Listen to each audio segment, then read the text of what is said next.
Okay my dear friends, last 5 seconds अपने दोनों हाथों अपने हाथों पे आंखों पे रख लीजिएगा। 5, 4, 3, 2, 1। धीरे से आंखें खोलिएगा।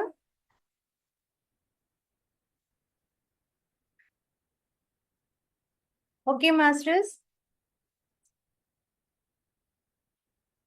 शिल्पा मैम नमस्ते जी। वज़ाइका फाउंडेशन से निर्वाहित पुरस्कार पत्री जी ध्यान लहर 41 डेज सेशन 2 में आपका स्वागत है। और अब माय डियर पार्टिसिपेंट्स, आप सभी को मेरा आत्मवंदन एंड आत्म प्रणाम। तो आज हमें ज्ञान बोध करने के लिए शिल्पा प्रधान मैडम गुजरात से हैं। तो मैडम के बारे में मैं कुछ आपको बताना चाहती हूँ। शिल्पा मैडम 2021 से पीएसएसएम सोसाइटी से जुड़ी हुई हैं। और जो मैडम ध्यान से पाया है वो ध्यान और ध्यान प्रचार चारों भाषाओं में, जैसे हिंदी, गुजराती, मराठी और इंग्लिश, सभी इन चारों भाषाओं में हर जगह वर्कशॉप्स और वर्कशॉप कंडक्ट करते हैं, ध्यान के क्लासेस लेते हैं। और spiritual tablets GK sir, doctor Gopal Krishna sir, वो स्पिरिचुअल टैबलेट्स वर्कशॉप्स कंडक्ट करते हैं। सो मैडम उनसे भी जुड़ी हुई हैं और स्पिरिचुअल टैबलेट्स के वर्कशॉप्स भी मैडम करते हैं। और आपको पता है क्वांटम लाइफ यूनिवर्सिटी यहाँ पे हैदराबाद विकाराबाद में है। सो वहाँ पे मैडम ने सोल कोच भी अटेंड किया है और मैडम सोल कोच भी हैं। सो मैडम आप अगर मैं कुछ भूल गई हूँ, वो JTT मुझे समझ में नहीं आया था एक्चुअली वो क्या है, तो आप ही हमें समझा दीजिएगा। तो आपका सेशन आपको मैं ओवर करती हूँ, आप हैंडल कीजिएगा। Okay, thank you very much. Thank you. सबसे पहले तो थैंक यू आपको कि आपके मंच पे मुझे बुलाया गया है। धन्यवाद। क्योंकि इसके कारण नए दोस्तों से मिलना होता है, इसलिए मेरे लिए ये बहुत बड़ी बात है कि मैं इतने लोगों के साथ कांटेक्ट में आते जाती हूँ। तो दिल से धन्यवाद आपका। और हाँ दोस्तों, जैसे मैम ने बताया है, मैंने एक यहाँ की जो लोकल जो सब जेल है नवसारी, वहां पे भी 41 डेज का वर्कशॉप लिया था कैदियों के लिए। और वहां पे बहुत ही अच्छा रिजल्ट मिला है। स्कूल्स में तो प्रोजेक्ट्स लिए जा रहे हैं। वहां पे एक छोटी सी टीम बनी हुई है, हम सब लोग मिलके वो कर रहे हैं। लीड मैं करती हूँ, लेकिन मैं अकेली नहीं हूँ, मेरे साथ पूरी टीम है मेरी। दूसरी चीज ये है, जैसे मैम बोल रही थी, JTTP, journey towards true path, ये एक वर्कशॉप का नाम है जो PMC के द्वारा कंडक्ट किया जाता है। तो उसमें भी मैं 3 भाषा में, एटलीस्ट हिंदी, मराठी एंड गुजराती, तीनों लैंग्वेजेस में एज ए स्पीकर मुझे चांस दिया जा रहा है।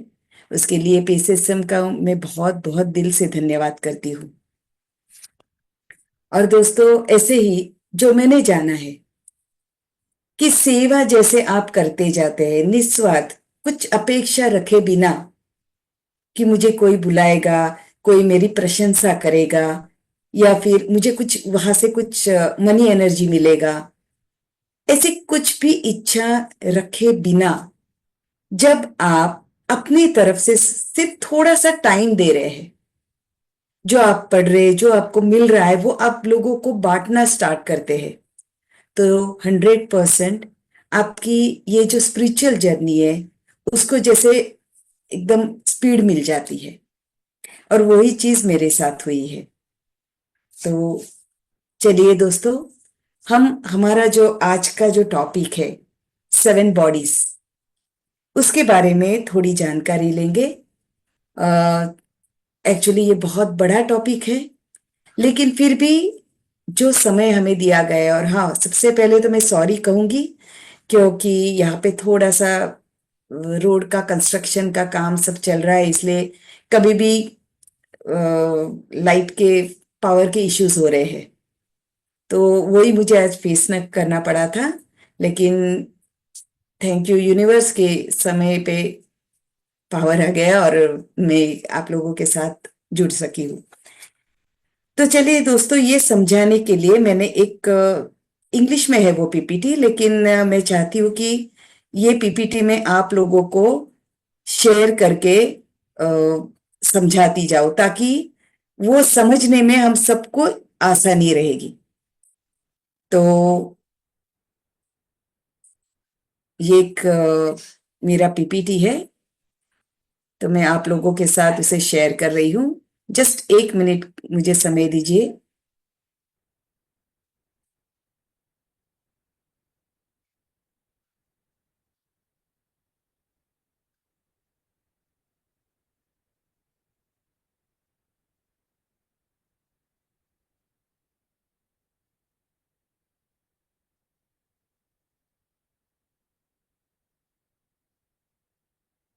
सेवन बॉडीज को समझने के पहले सबसे पहले हमें यह समझना पड़ेगा कि हम कौन है, हु आर वी।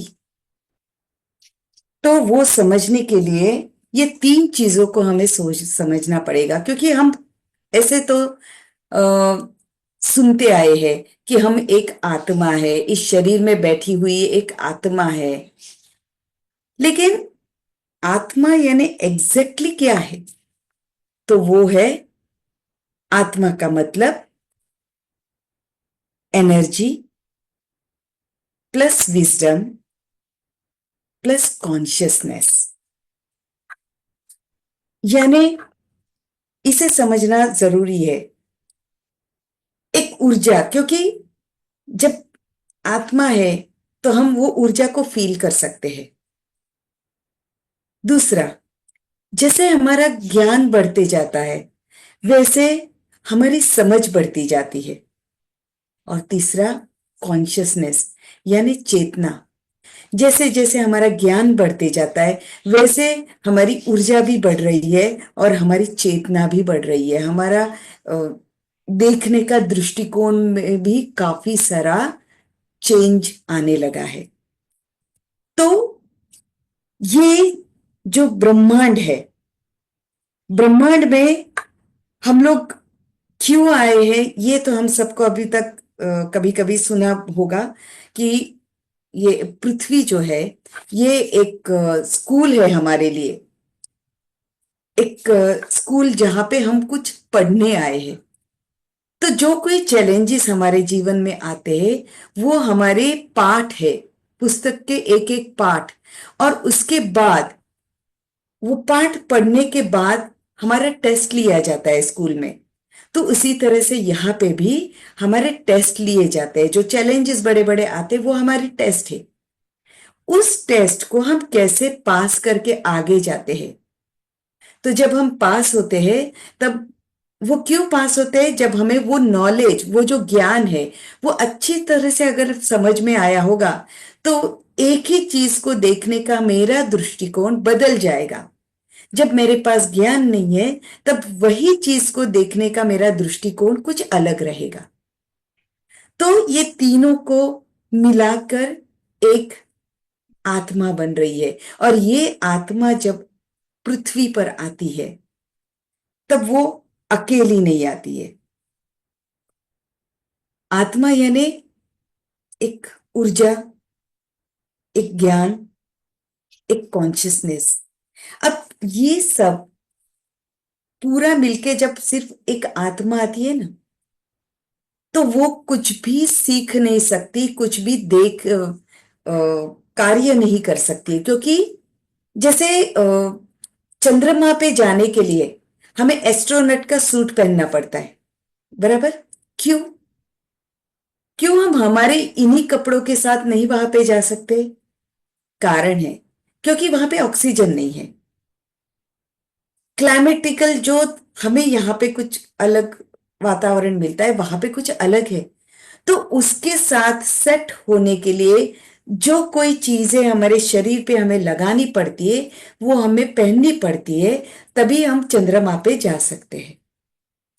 उसी तरह से पृथ्वी पर आने के लिए हमें शरीर की जरूरत पड़ती है, वो भी एक एस्ट्रोनॉट सूट ही समझिए। अभी प्रश्न ये आता है कि क्यों मुझे सात सात शरीरों की जरूरत है? एक शरीर से काम नहीं चल सकता क्या? जो शरीर हम लोग एक दूसरे का जो देखते हैं, ये एक शरीर काफी नहीं है क्या? तो दोस्तों, हर एक शरीर का कुछ न कुछ अलग अलग काम है। वो क्या काम है, क्यों हमें वो शरीर की जरूरत पड़ती है, वो हम जैसे एक एक शरीर को समझते जाएंगे, वैसे वैसे हमें ज्यादा क्लैरिटी आती जाएगी।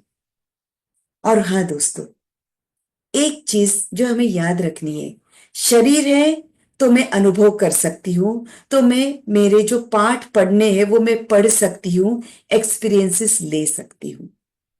तो इतना तो हमें समझ में आ गया कि हाँ भाई, शरीर की जरूरत है। अभी ये एक एक शरीर और उसका क्या काम है, उसे हम समझने लगते। तो सबसे पहले, ये जो शरीर है ये एक जैविक साधन है। मुझे पृथ्वी पर आने के लिए ये शरीर जरूरी है। अब ये शरीर जो जैसा मेरा है वैसे आप लोगों का है। हमें पता है कि हम थकते हैं, हमें आराम की जरूरत पड़ती है, हमें खाना चाहिए, हमें पानी चाहिए, हमें ऑक्सीजन चाहिए, इवन सूर्य का प्रकाश भी चाहिए। हमें सब कुछ चाहिए, क्योंकि जब हमें इसमें से कोई भी एक चीज नहीं मिलती है, तब उसका असर हमारे शरीर पे दिखने लगता है। जैसे अगर मैं कम पानी पीऊंगी तो मेरा शरीर थोड़ा बीमार होने लगेगा। वो सिग्नल देने लगेगा कि अरे भाई, मुझे पानी कम पड़ रहा है, मुझे जरा पानी दो। जैसे जमीन पे क्रैक्स पड़ जाती है, वैसे हमारे शरीर पे भी पूरा ड्राइनेस दिखने लगता है। वो यही है, हिंट देता है कि पानी कम है शरीर में, उसे पानी दो। और दूसरी चीज पता है, ये जो हमारा शरीर है ना, ये एक्चुअली बहुत इनोसेंट है। ये खुद कुछ नहीं कर रहा है, इसे बस चलना है, यहां से वहां जाना है, कुछ काम करना है, यही सब चीजें करनी है। लेकिन कुछ दूसरे जो शरीर है हमारे, उनमें से कुछ शरीर है जो अपने इस फिजिकल बॉडी से चीजें करवाती है।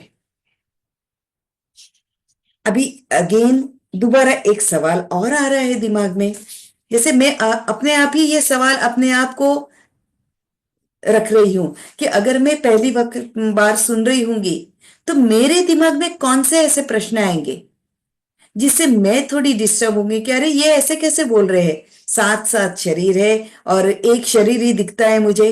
तो हाँ दोस्तों, एक चीज है, ये जो हमारी फिजिकल बॉडी है ना, भौतिक शरीर, हम सिर्फ इसी शरीर को देख सकते हैं। बाकी के जो छह शरीर है वो इनविजिबल है, वो दिखाई नहीं देते, वो अदृश्य है। अब सवाल ये आएगा कि ठीक है, अदृश्य है, मान लेते हैं हम, लेकिन ये शरीर में वो कहाँ पे होंगे? क्योंकि काफी बार हमने शायद उसके मेडिटेशंस भी यूट्यूब पे सुने होंगे, सात शरीर है, ये सब सुना होगा, लेकिन ये एग्जैक्टली है कहाँ पे? तो दोस्तों, सबसे पहले ये फिजिकल बॉडी को अच्छी तरह से जान लेते हैं। फिजिकल बॉडी, दो हाथ, दो पैर, पेट, छाती, दिमाग, आंखें, कान, सब कुछ है। हर एक चीज हम ले रहे हैं। हम अपने आप को स्वस्थ रखने का भी ट्राई करते हैं, और उसके लिए हम लोग क्या करते हैं? Daily morning walk, night walk लेने जाएंगे, एक्सरसाइज करेंगे, खाना खाएंगे जो हमारे लिए अच्छा है। लेकिन जैसे मैंने कहा, दूसरे शरीर भी अपने इस शरीर पे काम करेंगे, असर देंगे, लेकिन इस फिजिकल बॉडी को भी आपको ठीक रखने के लिए जैसे एक्सरसाइज की जरूरत है, वैसे ही खान पान पे भी ध्यान देने की जरूरत है। इसके लिए हमें सिर्फ और सिर्फ शाकाहारी भोजन ही लेना चाहिए। क्यों? प्रश्न आता है, जैसे मेरे दिमाग में भी कभी आया था कि क्यों मुझे आध्यात्मिक रास्ते पर चलते वक्त सिर्फ और सिर्फ वेजिटेरियन फूड ही लेना चाहिए? क्यों मुझे शाकाहारी ही होना चाहिए? तो दोस्तों, आयुर्वेदा के हिसाब से अगर देखेंगे तो अगर हम नॉनवेज फूड खाते हैं, मांसाहारी खाद्य अगर हम खाते हैं, तो उसे पचाने के लिए 4 दिन लगते हैं। अब सोचिए, हमारे घर में कूड़ा जमा हुआ है और कूड़ा हमने जमा करके एक साइड पे रख दिया है। 4 दिन में क्या होने लगेगा? अगर सूखा कूड़ा होगा तो कुछ स्मेल नहीं आएगा, चलो, लेकिन अगर गीला कचरा होगा तो दूसरे ही दिन से दुर्गंध आने लगेगी, कुछ गैस फॉर्म होने लगता है, वो दुर्गंध आने लगती है। फिर वहां पे ही हमें दिखता है कि एक दूसरा जीवन चालू हो जाता है, छोटे छोटे कीड़े और सब उनका खाद्य हो जाता है वो। तो दोस्तों सोचिए, हमारे शरीर में अगर ये मांसाहारी खाना हमने खाया है तो हमारे शरीर में क्या होता होगा? फलस्वरूप हमें गैस, एसिडिटी, इंडाइजेशन, ये सब तकलीफें शुरू होती है। इसका मतलब क्या हुआ कि हमारे शरीर को स्वस्थ रखने के लिए हमें ऐसा खाना खाना चाहिए जो हमारे शरीर के लिए अच्छा है। और सबसे बेस्ट खाना जिसे हम लाइव फूड कहते हैं वो है ग्रीन वेजिटेबल्स। इससे हमें ज्यादा ऊर्जा मिलती है। ठीक है, ये हुआ हमारे खान पान के बारे में। अभी नॉनवेज नहीं खाना चाहिए, उसके बारे में भी हमें समझ में आया। अब दूसरी चीज, ये बाकी के शरीर जो नहीं दिखते हैं वो है कहां पे? ना मेरे ऊपर है, और अगर मेरे शरीर को काटा भी जाएगा तब भी उसमें कोई शरीर नहीं दिखेगा, तो फिर ये है कहां पे? तो दोस्तों, हमारा जो शरीर है वो किससे बना है? मॉलिक्यूल से बना है। और हम जब पढ़ रहे थे तब हमें पता है कि दो मॉलिक्यूल्स के बीच में भी जगह होती है।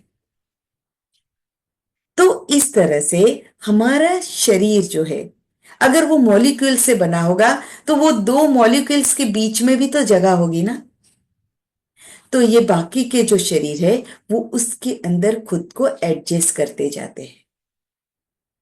ओके, अब चलते हैं हम दूसरे शरीर के लिए, वो है एथरिक बॉडी, या फिर उसे हम प्राणमय कोश कहते हैं।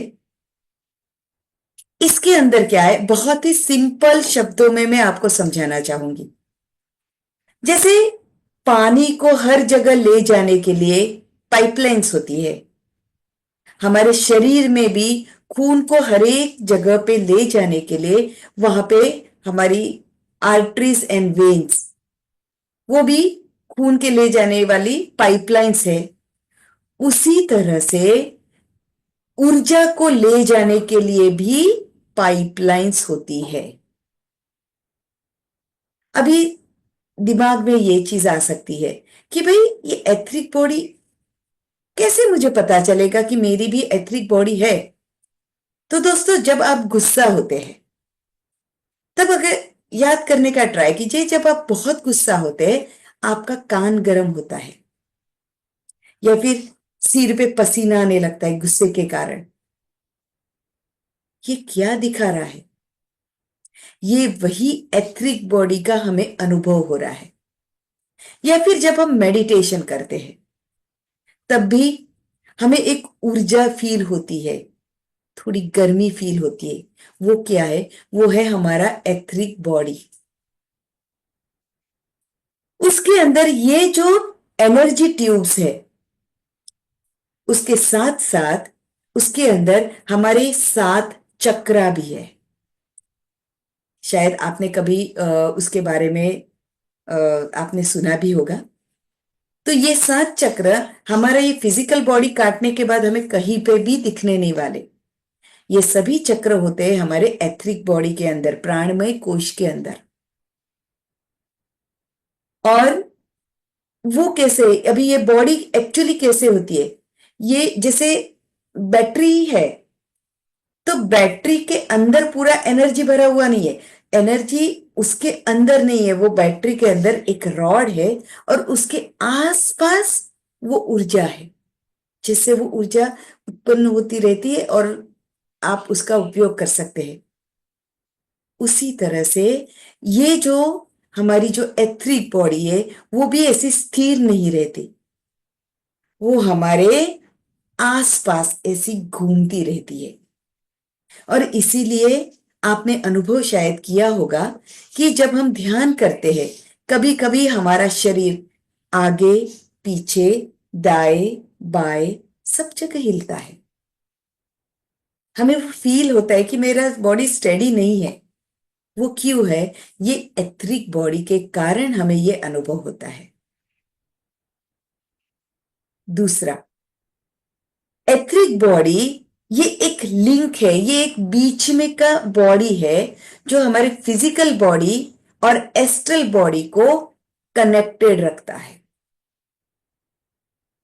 और बहुत ही मेन इंपॉर्टेंट चीज, जो हमारे कर्मास है, जो हम कहते हैं खराब कर्मास अच्छे कर्म, तो ये जो कर्मास है, ये कर्मा के बीज इस एथरिक बॉडी के अंदर होते हैं। तो जो हमने अब तक के जीवन में जितने भी कर्मा किए हैं, वो सभी कर्मा की बीज यहां पे मौजूद होती है। तो हमें इतना समझ में आया, फिजिकल बॉडी है, फिजिकल बॉडी के बाद है हमारा एथरिक बॉडी, करेक्ट। अब फिजिकल बॉडी का हमें एक चीज और पता है कि एक दिन जब वो फिजिकल बॉडी हमारा पूरा खराब हो जाता है, ऐसे समय उस शरीर का नाश हो जाता है, क्योंकि आत्मा उसमें से बाहर निकल जाती है और उस वो शरीर धीरे धीरे धीरे धीरे पूरा नष्ट होते जाता है। ये तो हम सभी को पता है, लेकिन हमें ये पता नहीं था कि जब आत्मा शरीर से बाहर निकलती है, तब ये एथरिक बॉडी भी उस फिजिकल बॉडी को चिपक जाती है, क्योंकि उसे मालूम है कि उसे अगर फिजिकल बॉडी नहीं मिली या फिर एस्ट्रल बॉडी नहीं मिली, तो उसका भी नाश होगा। इसका मतलब क्या हुआ? अगर फिजिकल बॉडी खराब हो गई है, तो एथरिक बॉडी तो कंपलसरी बाहर निकलना ही पड़ेगा, लेकिन वो मरना नहीं चाहती, उसे खुद का नाश होना अच्छा नहीं लगता है, इसलिए वो तुरंत आपके एस्ट्रल बॉडी को, ये जो हमारा थर्ड बॉडी है, उसको चिपक जाती है। और जिन जिन आत्माओं से, जो आत्माओं अपने एस्ट्रल बॉडी में आ जाते हैं, वो अगर वो उनका ये जो एथरिक बॉडी है वो अगर उसे चिपक के रहेगा, तो इन्हीं लोगों को हम भूत समझ लेते हैं। हाँ दोस्तों, जो हम लोग, कुछ लोगों को भूत दिखते हैं ऐसा बोला जाता है, मैंने तो कभी नहीं देखा, लेकिन ये सुनी चीज है कि भूत होते हैं। तो अगर ये भूत है, तो ये भूत का मतलब क्या हुआ? कि शरीर छोड़ के बाहर आत्मा आ चुकी है। अभी आत्मा के पास अगर नॉलेज नहीं होगा, ज्ञान नहीं होगा, तो वो क्या करेगी? वो इस पृथ्वी पर ही टिके रहने का प्रयास करेगी, और ऐसे में ये एथरिक बॉडी उसे चिपक जाती है। और इसीलिए हमें वो भूत मीन्स वो सिर्फ ऐसी एनर्जी, सिर्फ आकृतियां दिखती है, हल्के ब्लू कलर में होती है, इन्हें हम भूत समझते हैं। लेकिन फिर कुछ अच्छी आत्माएं, जिसे हम देवदूत कहते हैं या एंजल्स कहते हैं, वो आके इस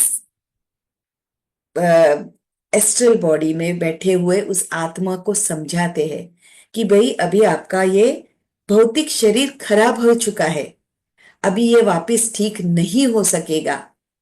इसीलिए आपको अभी आगे जाना है, एस्ट्रल वर्ल्ड में जाना है, सूक्ष्म जगत में जाना है। और उसके लिए यह जो एथरिक बॉडी को जो जिसे आप लपेट के बैठे हैं वो काम की नहीं है, उसे आपको छोड़ना पड़ेगा। और तब उस शरीर को छोड़, जब वो आत्मा देती है तभी वो आत्मा पृथ्वी छोड़कर आगे बढ़ती है सूक्ष्म जगत में। क्योंकि एक चीज हमें हमेशा याद रखनी है, वो ये है, आत्मा अमर है, आत्मा कभी भी मरती नहीं है। वो सिर्फ एक एस्ट्रोनॉट सूट को निकाल के दूसरे एस्ट्रोनॉट सूट को पहनकर दूसरी जगह चली जाती है। ठीक है। अब अब जाते हैं हम नेक्स्ट बॉडी की तरफ, वो है एस्ट्रल बॉडी। एस्ट्रल बॉडी या फिर इसे हम इमोशनल बॉडी भी बोल सकते हैं। ये एग्जैक्टली डुप्लीकेट होती है हमारे फिजिकल बॉडी की, सेम टू सेम दिखती है। इसी शरीर के अंदर हमारे इमोशंस, हमारे डिजायर्स, मेरी इच्छाएं, वो सब इसी शरीर में उत्पन्न होती जाती है। और जिन्हें थर्ड आई होता है, यानी ये तीसरा नेत्र जिनका खुल जाता है, काफी ध्यान के बाद आपका यहाँ पे प्रोसेस स्टार्ट होता है और आप देख सकते हैं, वो लोग देख सकते हैं इन एस्ट्रल बॉडीज को। और दोस्तों एक और चीज है बहुत मजेदार, वो ये है कि हमारी रोज रात को जब हम शांत होकर सो जाते हैं तब हमारी ये एस्ट्रल बॉडी, सूक्ष्म शरीर, ये फिजिकल बॉडी को छोड़कर बाहर निकलता है और अपने ही शरीर के सामने खड़ा होके पूरी रात निकालता है। जो आपको सपने आते हैं ना, वो सपने क्या है? एक्चुअल में आपका ये जो एस्ट्रल बॉडी है वो फिजिकल बॉडी को छोड़कर उस जगह पे गया है जो आपने सपने में देखा है, और वापिस सुबह होते ही उसे सिग्नल मिल जाता है और वो दोबारा फिजिकल बॉडी के अंदर आ जाता है और वो कनेक्टेड होता है। एक सिल्वर कॉर्ड होता है जो एक ऊर्जा का ही एक रस्सी होती है, ऊर्जा की रस्सी, जो हमारे मणिपुर चक्र से लेके हरेक शरीर के मणिपुर चक्र तक के वो पर्टिकुलर पोजीशन तक वो कनेक्टेड होता है। तो जैसे सुबह सुबह होती है, जैसे शरीर का जगने का समय होता है, वो सिल्वर कॉर्ड से एस्ट्रल बॉडी को सिग्नल देता है कि अभी मेरा उठने का समय हो रहा है, और तब ये शरीर दोबारा फिजिकल बॉडी में चला जाता है, आत्मा दोबारा फिजिकल बॉडी में आ जाती है। लेकिन जो लोग जागरूक रहते हैं, जो लोगों के पास वो नॉलेज है, जैसे पत्री सर कहा करते थे कि आपको आपके शरीर का पूरा उपयोग करना चाहिए, रात के समय ध्यान करो और वहां पे नॉलेज लेके आओ। तो दोस्तों जो लोग उस तरह से, उस प्रकार से निद्रावस्था में जाते हैं तब उनका शरीर सो जाता है क्योंकि उसे आराम की जरूरत है। लेकिन हमारे एस्ट्रल बॉडी को आराम की जरूरत नहीं है, और इसीलिए वो क्या करती है, वो बाहर निकलती है। और अगर मेरे पास नॉलेज है और मैं जागरूकता पूर्वक सोई हूं तो इसी एस्ट्रल बॉडी का उपयोग करके वो आत्मा एस्ट्रल वर्ल्ड में जाती है और उसे कोई अगर दिमाग में प्रश्न हो तो उसके जवाब लेकर वापिस आती है। इसलिए आपने अगर कभी देखा हो तो, या फिर आपने कभी उस वैसे ट्राई किया हो तो, कि जैसे कोई एक प्रश्न है जिसका मुझे जवाब नहीं मिल रहा है और सोते सोते मैं वही प्रश्न लेके सोई हूं और सुबह उठते ही मेरे दिमाग में जवाब है, तो वो जवाब कहां से मिला मुझे? पूरी रात में ऐसा तो क्या हो गया जिससे ये जवाब मेरे पास आया है? इसका मतलब ये हुआ कि आपका एस्ट्रल बॉडी एस्ट्रल वर्ल्ड में जाके किसी ऐसे व्यक्ति को मिला जिसके पास ये जवाब था, और वो जवाब लेकर दोबारा नीचे उतर आया। अब जाते हैं हम ये यही दिखाने के लिए ये पिक्चर रखा है कि इस तरह से ये जो दिख रहा है ना आपको, वो सिल्वर लाइन जैसा दिख रहा है, व्हाइट व्हाइट, तो ये है आपका सिल्वर कॉर्ड जो इस तरह से कनेक्टेड होता है। फोर्थ बॉडी वो है आपकी मेंटल बॉडी, जहां आपके आपके विचार होते हैं। और जैसी मानसिक स्थिति एक व्यक्ति की होती है, उस तरह से ये मेंटल बॉडी में चेंजेस आते रहते हैं, बदलाव आते रहता है। अब आपके दिमाग में शायद ये प्रश्न आ सकता है जो जो मेरे दिमाग में आए थे, कभी मैं वही प्रश्नों को बार बार रिपीट कर रही हूं कि ये सब बॉडीज की जरूरत क्या है भाई, सब कुछ एक में होता तो ज्यादा अच्छा रहता ना। या फिर ये शरीरों का मेरे इस फिजिकल बॉडी पे काम क्या हुआ है, उसे तो कोई जरूरत नहीं है ना, बॉडीज तो अलग अलग ही है। तो दोस्तों हम एक छोटा सा उदाहरण लेते हैं। चलिए, सपोज मुझे शुगर है। शुगर है, यानी मुझे डॉक्टर ने क्या कहा है, भैया आपने मीठा नहीं खाना है, आपको राइस नहीं खाना है, बराबर। डॉक्टर ये बताते हैं, मैं तो तय करके रख बैठी हूं कि ठीक है, अब से मैं राइस नहीं खाऊंगी। लेकिन एक जगह में पार्टी में गई। अब पार्टी में चार अलग अलग प्रकार के राइस दिख रखे हुए हैं। तो मेरी आंखें दूरबीन है, आंखों से मैंने वो देखा, अरे वाह क्या मस्त दिख रहे हैं राइस, तो बहुत बढ़िया है ना। फिर नाक ने सूंघने का काम किया, स्मेल तो बहुत बढ़िया आ रही है। फिर कान ने सुना लोग बोलते हुए, अरे बहुत टेस्टी बने हुए हैं। ओके, आपकी फिजिकल बॉडी ने बस जैसे सब अंदर लेके आने का काम किया। अब जैसे आपने ये सब सुना ना, आपके अंदर कुछ हलचल शुरू हुई। वो हलचल है एनर्जी बॉडी। फिर एक थॉट आया, अरे थोड़ा सा राइस में अगर ले लूं तो क्या होगा, थोड़े से राइस से कुछ नहीं होगा। सिर्फ एक थॉट आया है। अब ये थॉट का काम कहां से हुआ, कहां से वो विचार दिमाग में आया है पहले, ये आपका इमोशनल बॉडी, इमोशंस, उस राइस को देख के कुछ इमोशंस आपके अंदर उत्पन्न होने लगे। बढ़िया राइस है, बहुत सुंदर है। और फिर थॉट्स चालू होते हैं कि अरे थोड़ा सा लूंगी तो क्या होगा। फिर दिमाग फिर से बोलता है, आपका सूक्ष्म शरीर बोलता है, नहीं नहीं, डॉक्टर ने मना किया है, नहीं खाना चाहिए।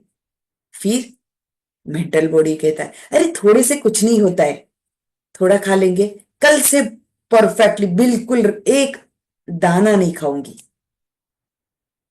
बस ये सब प्रोसेसेस चालू है, और अल्टीमेटली इंस्ट्रक्शन मिलती है आपके सबकॉन्शियस माइंड को कि भाई प्लेट में थोड़ा राइस ले लो और खा लो।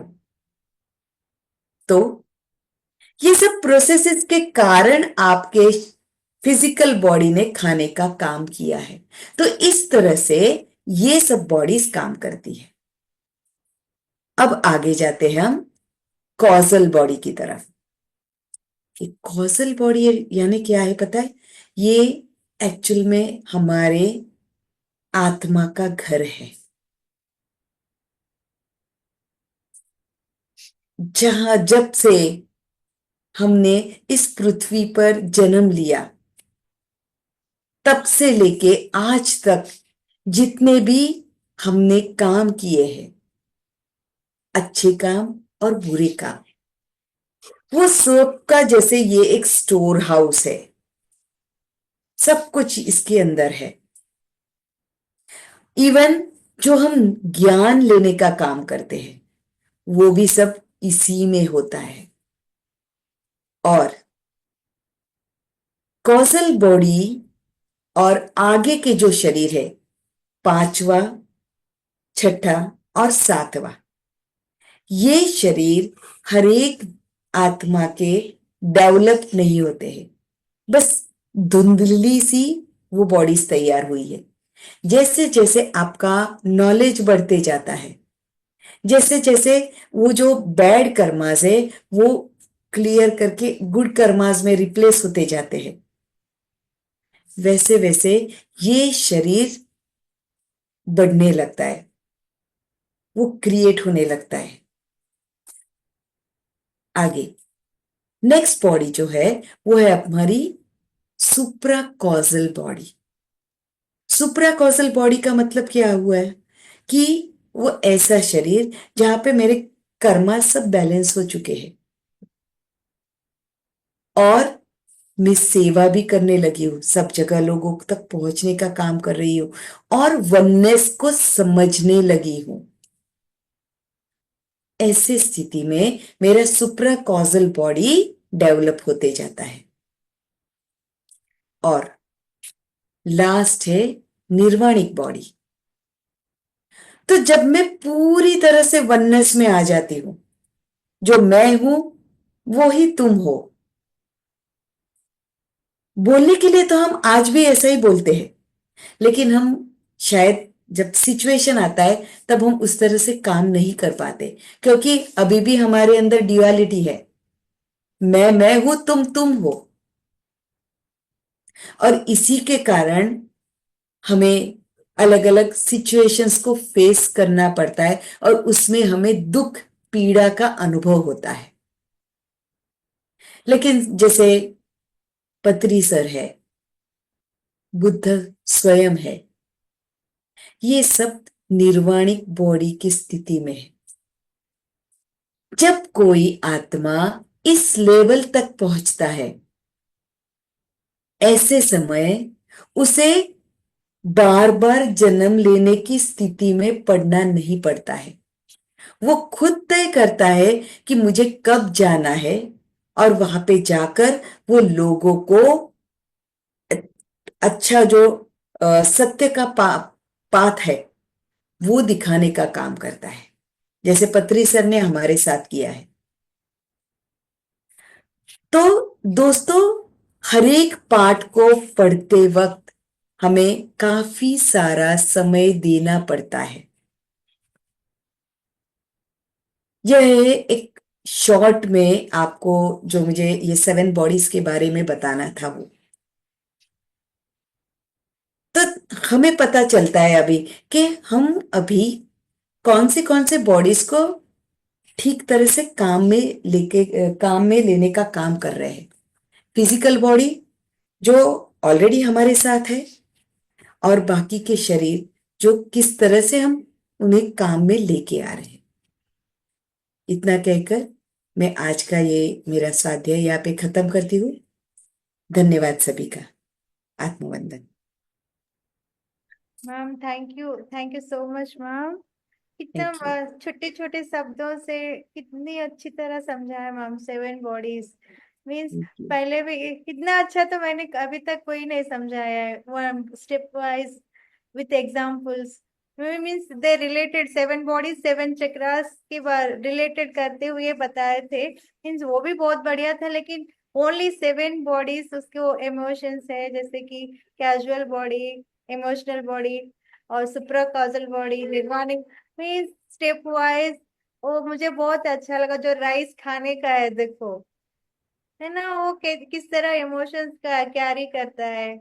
और जो वॉल्स के जो हम कनेक्टेड कैसे रहते हैं, और ट्यूब का जो आप कनेक्शन बताया ना, मुझे बहुत ही समझ। अब मैं कहीं भी जाऊं, मैं इसके बारे में अच्छी तरह से मैं सभी को समझा दूं ये क्लास से। मीन्स मैं भी क्लासेस लेने जाती हूँ, तो जब हम जो भी ज्ञान दें पूरी तरह दें, विथ एग्जाम्पल्स उनको समझ में आ जाए, ताकि फिर उनके सिर्फ एक बार रिमाइंड कर ले तो बस है।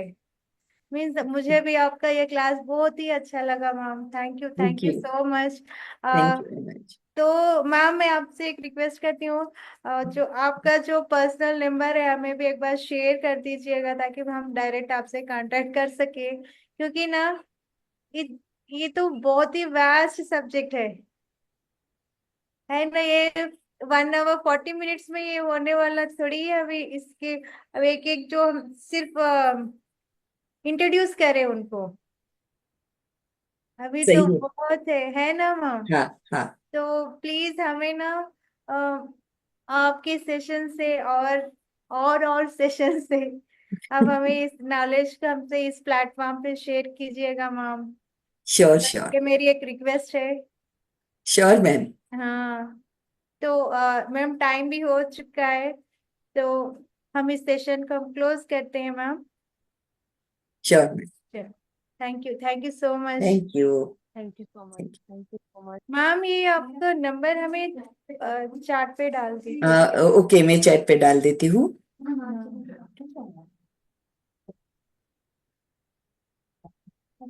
చార్ట్ ఒక నిమిషం ముందు ఫోటో తీసుకుంటా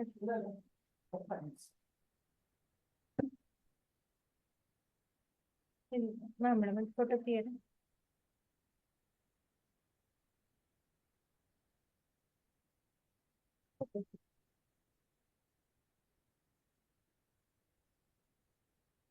ఓకే మ్యామ్।